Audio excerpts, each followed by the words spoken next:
أعوذ بالله السميع العليم من الشيطان الرجيم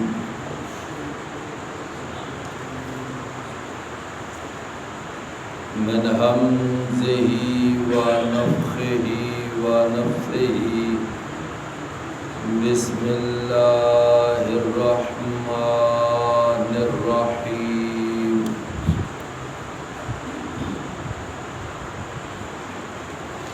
الذين كفروا وصدوا عن سبيل الله أضل أعمالهم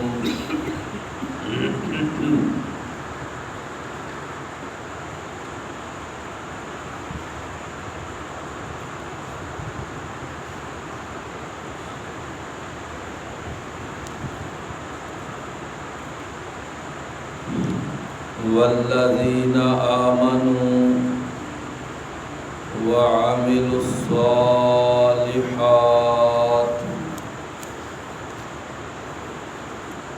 وآمنوا بما نزل على محمد وهو الحق من ربهم كفر عنهم سيئاتهم وأصلح بالهم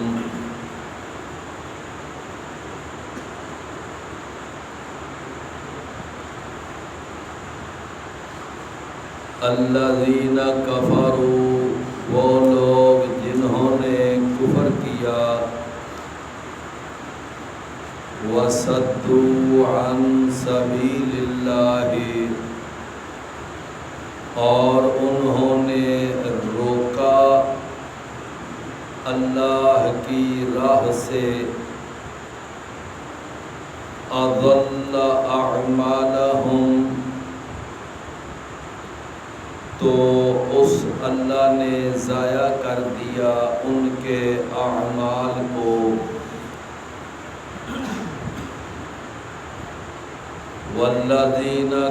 والذین آمنوا اور وہ لوگ جو ایمان لائے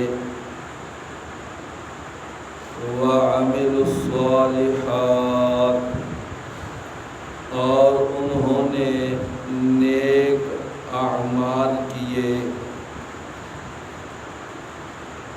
وآمنوا بما نزل على محمد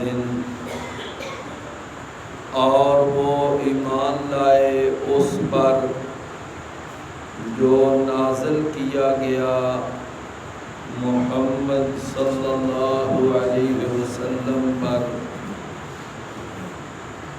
وَهُوَ الْحَقُّ مِنْ رَبِّهِمْ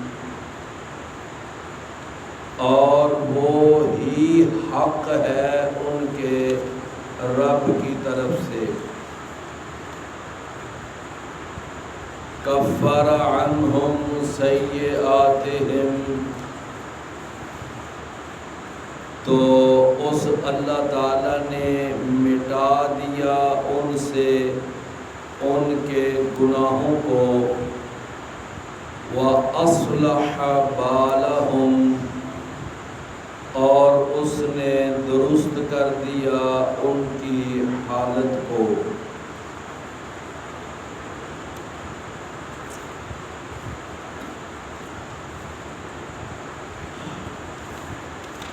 یہ سورہ محمد جو آج ہم پڑھنے لگے ہیں اس کے 4 رکوع ہیں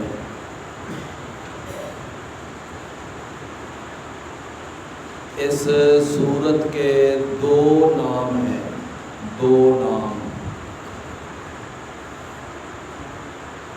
ایک اس کا نام ہے سورہ محمد ایک اس کا یہ نام ہے،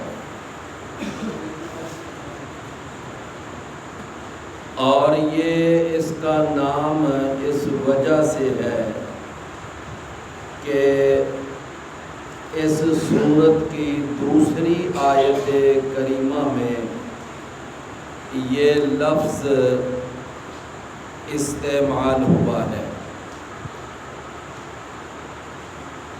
اللہ تعالیٰ نے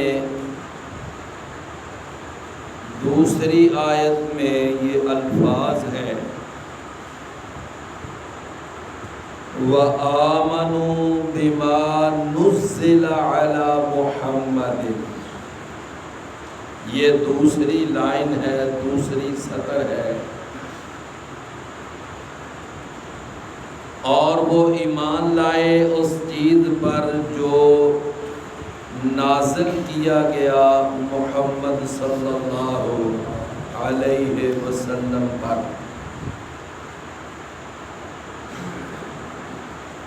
قرآن مجید میں اللہ تعالیٰ نے اپنے پیارے پیغمبر اور اپنے چہیتے اور لاڈلے پیغمبر، ساری کائنات کے سردار پیغمبر، سید الاولین والآخرین، امام الانبیاء والمرسلین، جناب محمد رسول اللہ صلی اللہ علیہ وسلم کا جو اسم گرامی ہے محمد، جو آپ کا ذاتی نام ہے۔ بعض ہوتے ہیں صفاتی نام، اور وہ کئی ہوتے ہیں، زیادہ ہوتے ہیں، لیکن ذاتی نام جو ہے وہ ایک ہوتا ہے۔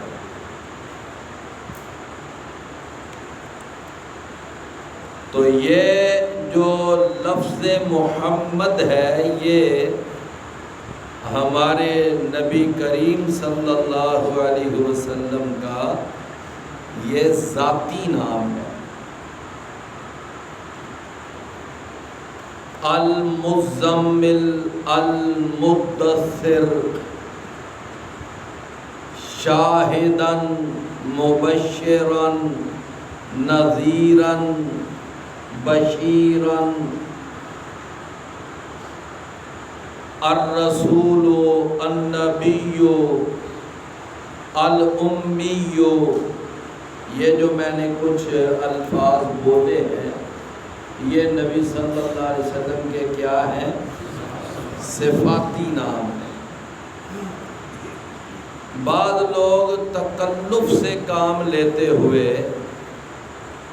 اللہ تعالیٰ کے یعنی 99 ناموں کا مقابلہ کرتے ہوئے رسول اللہ صلی اللہ علیہ وسلم کے بھی 99 نام وہ یعنی لکھتے ہیں، اور مسجدوں میں اور قرآن مجید کے ایک طرف اللہ کے نام، دوسری طرف نبی صلی اللہ علیہ وسلم، اللہ کے بھی 99، رسول اللہ کے بھی 99، یعنی بس دماغ میں نا ایک یہ بات بیٹھی ہوئی ہے کہ ہم نے ہر مقام پر، ہر لحاظ سے ہم نے محمد صلی اللہ علیہ وسلم کو اللہ کے برابر کرنا،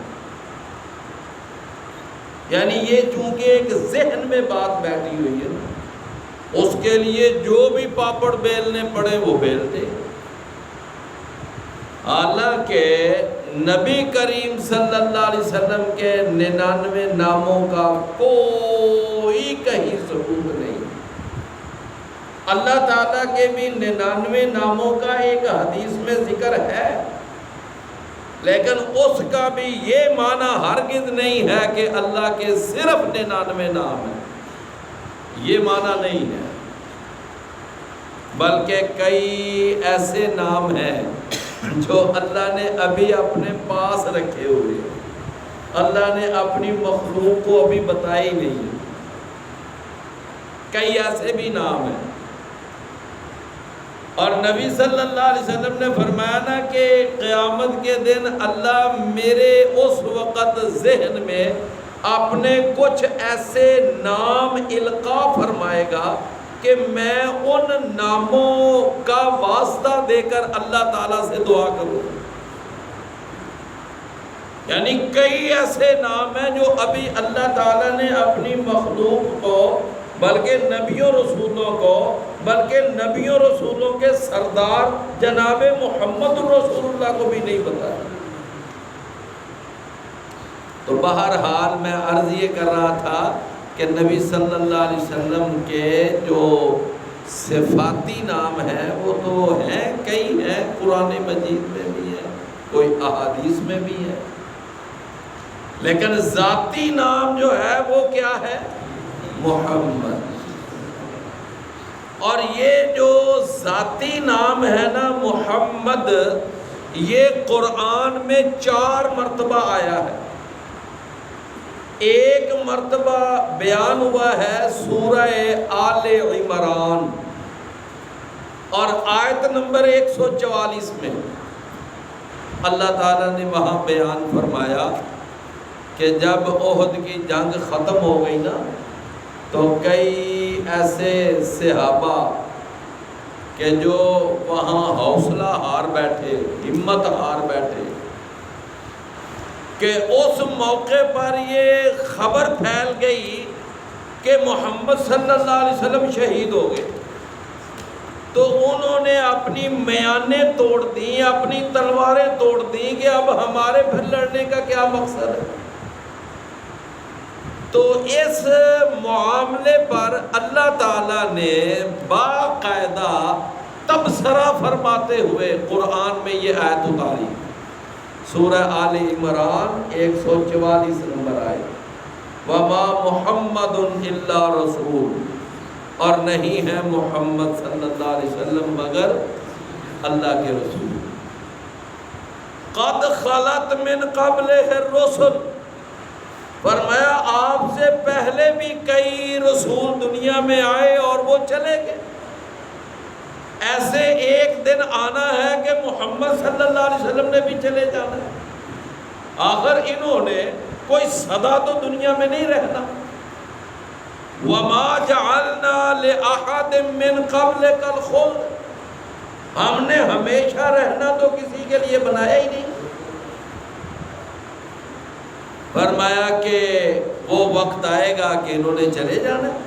أَفَإِن مَّاتَ أَوْ قُتِلَ، تو بتاؤ کہ اگر یہ محمد صلی اللہ علیہ وسلم یہ اپنی طبعی وفات کے ساتھ وفات پا جائے، یا پھر یہ کسی مارکے میں، کسی جنگ میں یہ شہادت کی موت حاصل کر لیں، تو ان دونوں صورتوں میں کیا تم اپنی ایڑیوں پر پھر جاؤ گے؟ انقلبتم علی اعقابکم، اسلام سے مرتد ہو جاؤ گے، اسلام چھوڑ بیٹھو گے. اور آگے فرما دیا، فرمایا وَمَن يَنْقَلِبْ عَلَىٰ عَقِبَيْهِ فَلَن يَضُرَّ اللَّهَ شَيْئًا، اگر کوئی اسلام چھوڑ بیٹھے گا تو وہ اپنا ہی ستیہ ناش کرے گا، اللہ کا کوئی نقصان نہیں کرے گا. ایک یہ مقام ہے. دوسرا مقام اللہ تعالیٰ نے سورہ الاحزاب 139 نمبر آیت، 39 نمبر آیت، وہاں ارشاد فرمایا وَمَا مُحَمَّدٌ أَبَا أَحَدٍ مِّن رِّجَالِكُمْ، کہ محمد صلی اللہ علیہ وسلم تم میں سے کسی مرد کے باپ نہیں ہے، کسی مرد کے باپ نہیں ہے. یہ اصل میں مسئلہ پتہ ہے کیا بنا تھا کہ جب رسول اللہ صلی اللہ علیہ وسلم کی پھپھو زاد بہن سیدہ زینب بنت جہش، ان کا نکاح ہوا تھا نا، بلکہ نکاح خود کروایا تھا رسول اللہ صلی اللہ علیہ وسلم نے درمیان میں پڑھ کر. اپنے آزاد کردہ غلام زید بن حارثہ کے ساتھ نبا نہ ہو سکا، جناب زید نے اپنی بیوی زینب کو طلاق دے دی۔ جب طلاق دے دی تو اللہ تعالیٰ نے قرآن میں فرما دیا کہ اے نبی صلی اللہ علیہ وسلم جب زید طلاق دے دے گا نا تو ہم آپ کا نکاح اس آپ کی پھپھو زاد بہن یعنی آپ کی کزن سیدہ زینب کے ساتھ ہم کریں گے۔ اب نبی صلی اللہ علیہ وسلم نا وہ اندر ہی اندر اس بات کا خوف محسوس کرتے تھے کہ میں نے اگر زینب سے نکاح کیا تو زید تو میرا بیٹا معروف تھا، لوگ تو اس کو میرا بیٹا سمجھتے تھے، اس مناسبت سے تو زینب کو ایک میری بہو کا درجہ معاشرے میں حاصل تھا، تو میرے اوپر تو بہت باتیں ہوں گی، بڑا مسئلہ بنے گا، میں کس کس کی زبان بند کروں گا۔ تو آپ یہ چاہتے تھے کہ زید طلاق نہ دے اور نہ میری نوبت آئے زینب کے ساتھ نکاح کی۔ تو اس وقت یعنی جب ایسا معاملہ ہو گیا تو اللہ تعالیٰ نے پھر قرآن میں بڑے ذرا سخت الفاظ بھی استعمال کیے، فرمایا اے محمد صلی اللہ علیہ وسلم وَتَخْشَى النَّاسَ، تو لوگوں سے ڈرتا ہے، وَاللَّهُ أَحَقُّ أَن تَخْشَاهُ، اللہ زیادہ لائق ہے کہ تو اللہ سے ڈرے۔ کیوں لوگوں سے ڈرتا ہے؟ کیوں لوگوں کی باتوں سے ڈرتا ہے؟ تو بہرحال طلاق ہو گئی، اللہ تعالیٰ نے خود نکاح کر دیا سیدہ زینب کا، یعنی رسول اللہ صلی اللہ علیہ وسلم کے ساتھ، سمجھے نا۔ تو اب کئی باتیں کرنے والے وہ باتیں کی انہوں نے، دیکھو جی محمد صلی اللہ علیہ وسلم نے بہو سے نکاح کر لیا۔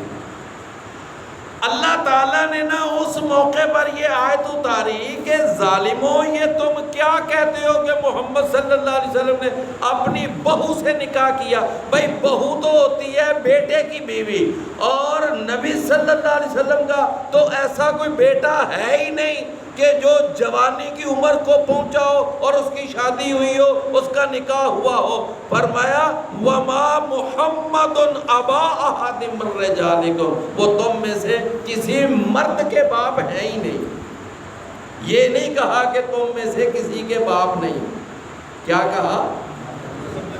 تم میں سے کسی مرد کے باپ نہیں، کیونکہ ویسے تو آپ کے بیٹے تو تھے، سمجھے نا، قاسم آپ کا بیٹا تھا، ابراہیم بیٹا تھا، عبداللہ جس کو طیب اور طاہر بھی کہتے ہیں وہ بیٹے تھے آپ ان کے باپ تھے، لیکن ان میں سے کوئی بیٹا بھی وہ راجولن کی عمر تک نہیں پہنچا، وہ بچپن بھی فوت ہو۔ فرمایا تم میں سے کسی مرد کے، یہ محمد صلی اللہ علیہ وسلم باپ نہیں ہے، تو جب کسی مرد کے باپ ہی نہیں ہے تو پھر بہو کہاں سے آ گئی؟ بات سمجھے نا۔ تو اللہ تعالیٰ نے نا اس بنیاد کو ہی بے بنیاد قرار دے دیا کہ جس بنیاد پر تم الزام لگا رہے ہو وہ بنیاد ہی بے بنیاد ہے۔ میری بات سمجھ رہے ہیں نا؟ اور آگے فرما دیا وَلَٰكِن رَسُولَ اللَّهِ وَخَاتَمَ النَّبِيِّينَ، یہ تو اللہ کے رسول ہیں اور خاتم النبیین ہیں۔ کتنے مقام ہو گئے؟ 2۔ سورہ آل عمران 144 نمبر آیت، سورہ الاحزاب 39 نمبر آیت۔ تیسرا مقام ہے سورہ الفتح، اور جو اس سورہ محمد کے آگے آ رہی ہے وہ انشاءاللہ ہم اس کے بعد پڑھیں گے۔ سورہ الفتح کی آخری آیت، سورہ الفتح کی آخری آیت، محمد الرسول اللہ والذین معہ اشداء علی الکفار، محمد اللہ کے رسول ہیں اور جو آپ کے ساتھی ہیں ان کے اندر کچھ ایسی صفات پائی جاتی ہیں کہ جو صفات پہلے کسی نبی رسول کے ماننے والوں میں نہیں تھی، وہ اتنی کامل صفات کے حامل نہیں تھے۔ فرمایا ان میں سے پہلی صفت کیا ہے؟ اشداء علی الکفار، یہ کافروں پہ بڑے سخت ہیں، یعنی نبی صلی اللہ علیہ وسلم کے صحابہ۔ اور دوسری صفت یہ ہے کہ رحماء بینہم، آپس میں بڑے نرم ہیں۔ اور تیسری صفت یہ ہے کہ فرمایا کہ یبتغون تراہم رکعا سجدا، تم ان کو رکوع کرتے سجدہ کرتے ہوئے دیکھو گے۔ کیا مطلب؟ کہ وہ نماز کے پابند۔ اور چوتھی صفت یہ ہے یبتغون فضلا من اللہ ورضوانا، وہ اللہ کا فضل اور اللہ کی رضا کے متلاشی ہیں، وہ دنیا کی نمود و نمائش اور دنیا کا دکھلاوا نہیں چاہتے۔ پانچواں وصف یہ کہ سیماہم فی وجوہہم من اثر السجود، ان کے چہروں پر، ان کی پیشانیوں پر ان کے سجدوں کے نشان تمہیں ملیں گے۔ تو یہ کتنی آیتیں ہو گئی، کتنے مقام ہو گئے؟ 3۔ اور چوتھا مقام جہاں نبی صلی اللہ علیہ وسلم کا اسم گرامی بیان ہوا ہے وہ یہ سورہ محمد ہے، دوسری آیت وَآمَنُوا بِمَا نُزِّلَ عَلَى مُحَمَّدٍ، اور وہ ایمان لائے اس پر۔ تو قرآن مجید میں محمد کریم صلی اللہ علیہ وسلم کا کتنی بار نام استعمال ہوا ہے؟ کون سا نام؟ آپ کا ذاتی نام۔ سمجھ آ رہی ہے نا بات؟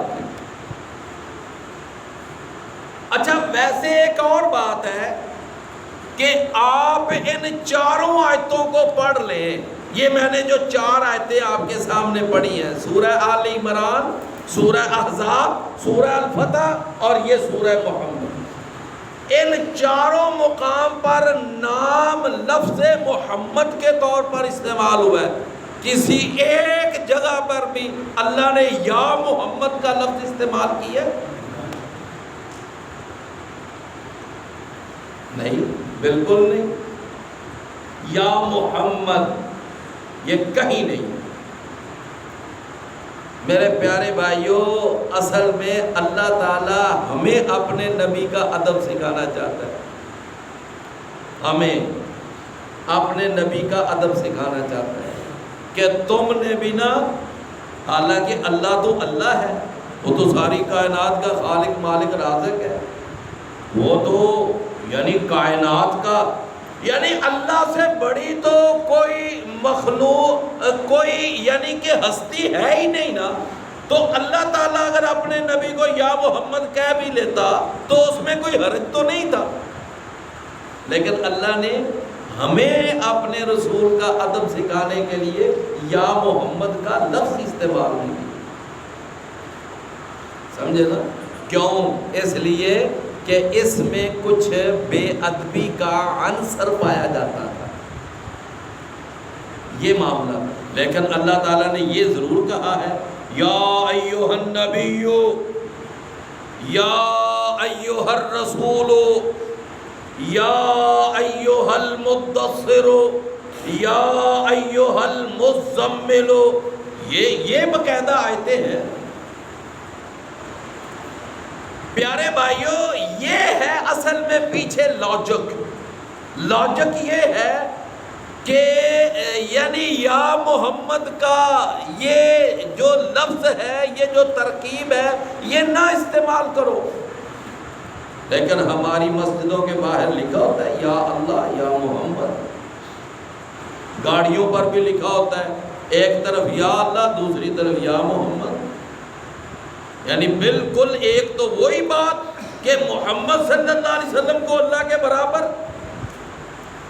تو یہ ایک جو کنسپٹ ہے نا، یہ کنسپٹ ہی ٹھیک نہیں ہے۔ تو بہرحال دوسرا اس سورت کا نام کیا ہے؟ دوسرا نام وہ ہے سورۃ القتال۔ سورۃ قتال، یہ دو نام ہیں سورت کے۔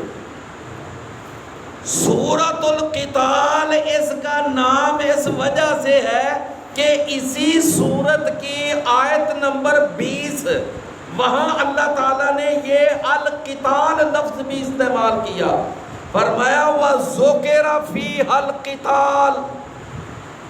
یہ کون سی آیت ہے؟ 20 نمبر آیت، وہاں پر یہ لفظ القتال بھی استعمال ہوا ہے، اس لیے اس کا دوسرا نام جو ہے وہ کیا ہے؟ القتال۔ اور اگلی بات یہ ہے کہ اس پوری سورت کا جو مرکزی مضمون ہے وہ بھی قتال فی سبیل اللہ ہے، یعنی اللہ کی راہ میں جنگ لڑنا۔ میری بات سمجھے نا؟ اس سورت کا جو مرکزی مضمون ہے وہ کیا ہے؟ جی قتال فی سبیل اللہ۔ تو گویا کہ یہ جو سورت ہے اس کا ایک نام سورہ محمد ہے اور دوسرا نام سورہ قتال ہے۔ سورہ محمد کیوں ہے کہ آیت نمبر 2 کے اندر یہ لفظ استعمال ہوا ہے، اور سورہ قتال اس کا نام کیوں ہے؟ آیت نمبر 20 میں یہ لفظ استعمال ہوا ہے۔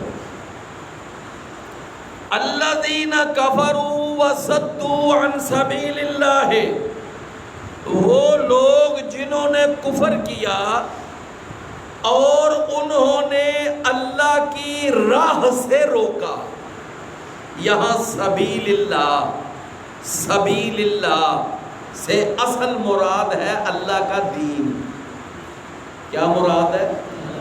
اللہ کا دین، یعنی اللہ کے دین سے روکا۔ اللہ اکبر۔ ایک تفسیر کے اندر یہ بات میں نے پڑھی ہے، بڑے اختصار کے ساتھ میں عرض کرتا ہوں کہ اللہ کے راستے سے، اللہ کے دین سے اور روکنے کے 4 طریقے ہیں۔ کتنے؟ 4 طریقے۔ توجہ ہے نا؟ پہلا طریقہ یہ کہ لوگوں کو اس دین اسلام کی طرف آنے ہی نہ دینا، لوگوں کو اس دین کی طرف آنے ہی نہ دینا۔ آپ دیکھ لیں قرآن میں آتا ہے کہ جب قرآن پڑھا جاتا تھا تو کافر کیا کہتے تھے؟ کافر کہتے تھے لا تسمعوا لهذا القرآن، اس قرآن کو نہ سنو، والغوا فیہ، اس میں شور ڈالو۔ یعنی قرآن کے سننے سے لوگوں کو منع کرتے تھے، بلکہ لوگوں کے کانوں میں جا کر روئی ڈالتے تھے کہ اپنے کانوں میں روئی ڈال لو کہ کہیں محمد صلی اللہ علیہ وسلم کی بات تمہارے کانوں میں نہ پڑ جائے۔ اور پھر اس کے علاوہ یعنی رسول اللہ صلی اللہ علیہ وسلم کسی جگہ کوئی دعوت دے رہے ہوتے، کوئی درس دے رہے ہوتے، اللہ کا پیغام پہنچا رہے ہوتے، تو کافروں کے سردار وہاں آ جاتے، اور وہاں پر آ کر وہ عام لوگ جو معاشرے کے عام لوگ ہوتے ان سے کہتے چلو چلو چلو، یہاں تم کیوں کھڑے ہو، چلو یہاں سے آگے چلو۔ وہ وہاں سے ان کو آگے چلا دیتے۔ اب وہ سردار ہوتے، وہ عام لوگ ہوتے۔ قرآن میں اللہ نے فرمایا وَانْطَلَقَ الْمَلَأُ مِنْهُمْ أَنِ امْشُوا وَاصْبِرُوا عَلَىٰ آلِهَتِكُمْ، کہ سردار آتے اور لوگوں کو وہاں سے ہٹا دیتے کہ چلو تمہارا یہاں کیا کام ہے، آگے چلو۔ تو یہ ہے اللہ کے دین سے روکنے کا پہلا طریقہ، کہ لوگوں کو دین کی طرف آنے ہی نہ دینا، لوگوں کو دین قبول کرنے ہی نہ دینا۔ ایک یہ طریقہ ہے۔ دوسرا طریقہ کیا تھا بھلا؟ دوسرا طریقہ یہ تھا کہ اگر کوئی آدمی اسلام قبول کر لیتا، دین اسلام پہ آ جاتا، کلمہ پڑھ لیتا، تو پھر اس کے اوپر سختیاں کرتے، اس کے اوپر طرح طرح کا تشدد اور اس کے اوپر بڑا بڑا جبر و استبداد آپ کو یاد ہے نا سیدنا بلال کے ساتھ کیا سلوک کیا گیا، خباب بن ارت کے ساتھ کیا سلوک کیا گیا، سیدنا عثمان بن مظعون کے ساتھ، سیدہ زنیرہ کے ساتھ کیا سلوک کیا گیا، سیدہ سمیہ کے ساتھ، سیدنا عمار بن یاسر کے ساتھ، آل یاسر کے ساتھ، یعنی یہ جو مکہ کے وہ لوگ تھے ان کے ساتھ مشرکین مکہ نے بڑے بڑے سخت ہتھ کنڈے استعمال کیے۔ ایک دوسرا طریقہ تاکہ ہم ان کو جب ہم ان کو تشدد کا نشانہ بنائیں گے تو ان پر ہوتا ہوا ظلم دے کر دوسرے لوگ اسلام کے قریب نہیں آئے۔ میری بات سمجھے نا، یہ ایک دوسرا طریقہ تھا۔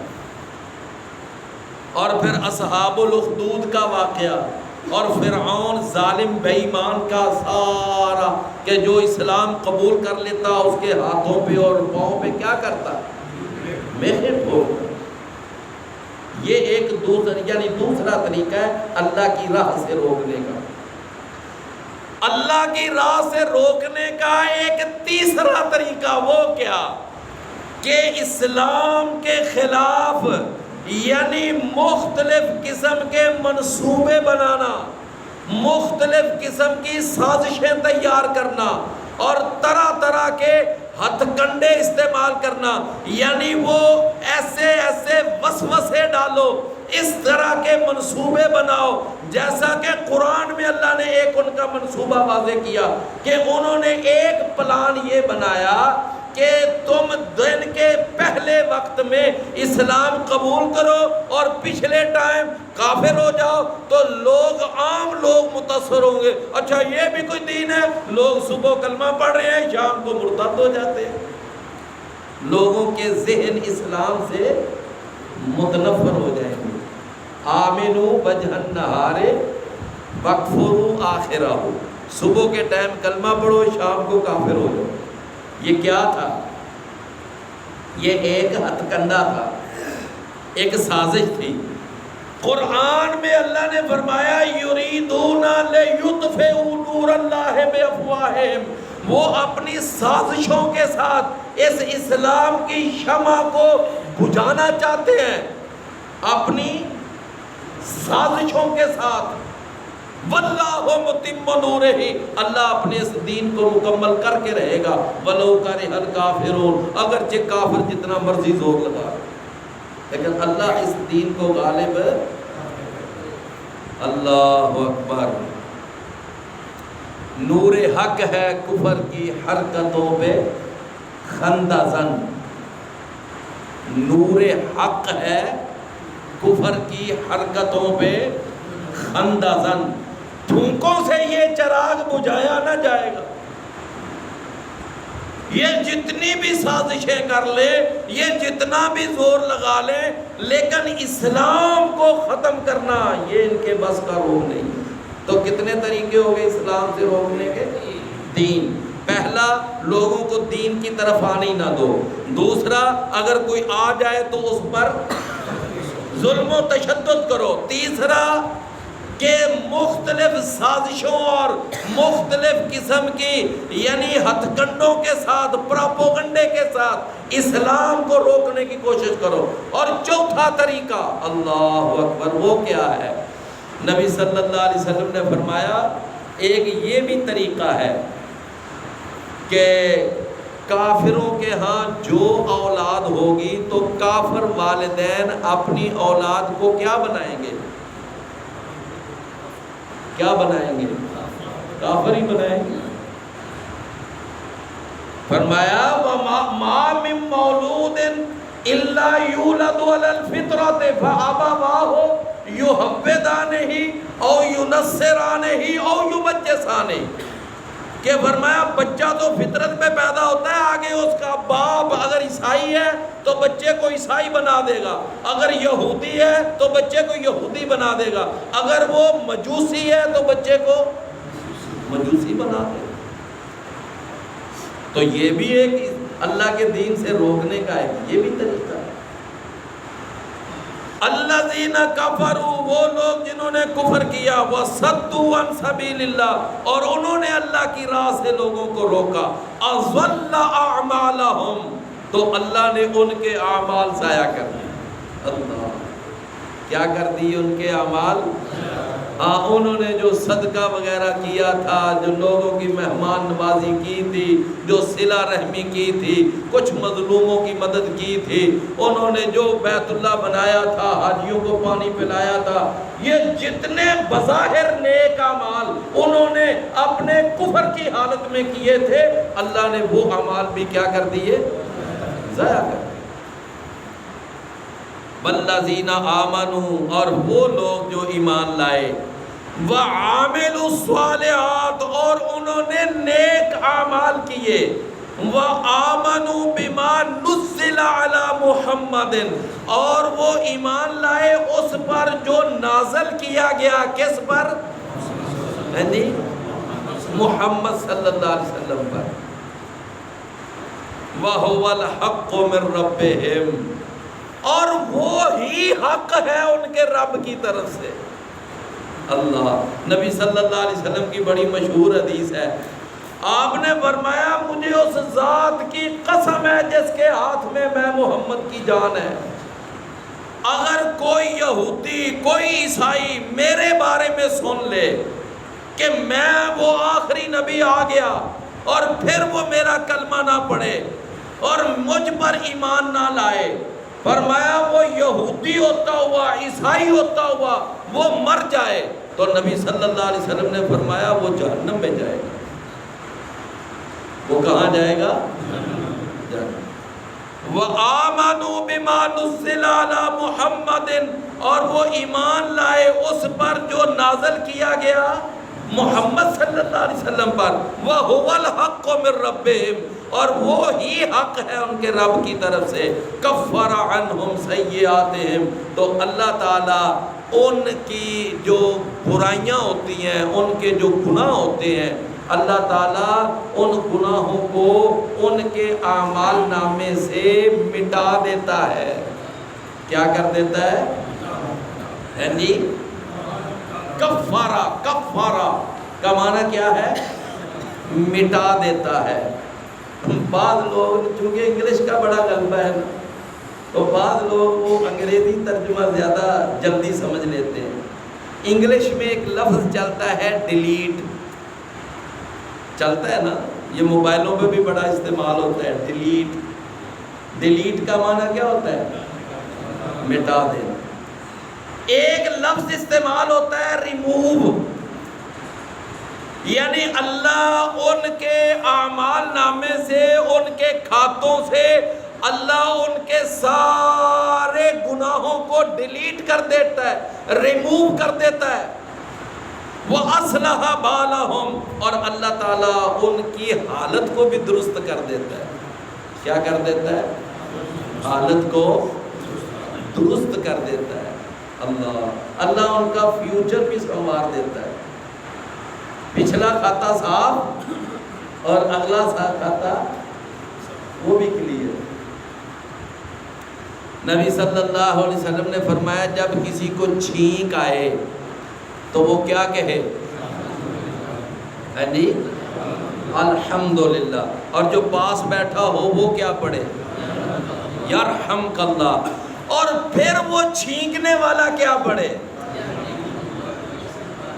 یہدیکم اللہ ویصلح بالکم، اللہ تیری رہنمائی کرے، اللہ تجھے ہدایت دے، اور اللہ تیری حالت کو درست کر دے، تیرے حالات درست ہو جائیں۔ اللہ، لوگ اکثر کہتے ہیں نا جی بڑے حالات خراب ہیں، بڑی حالت بڑی دیگر گو ہے، دعا کرے اللہ میرے حالات، تو دیکھو یہ تو راہ جاتی دعائیں ہیں۔ فرمایا ذالک بأن الذین کفروا، یہ اس وجہ سے ہے کہ بے شک وہ لوگ جنہوں نے کفر کیا، اتبعوا الباطل، انہوں نے باطل کی پیروی کی، وَأَنَّ الَّذِينَ آمَنُوا، اور بے شک وہ لوگ جو ایمان لائے، اتبعوا الحق، انہوں نے حق کی پیروی کی۔ انہوں نے کس کی پیروی کی؟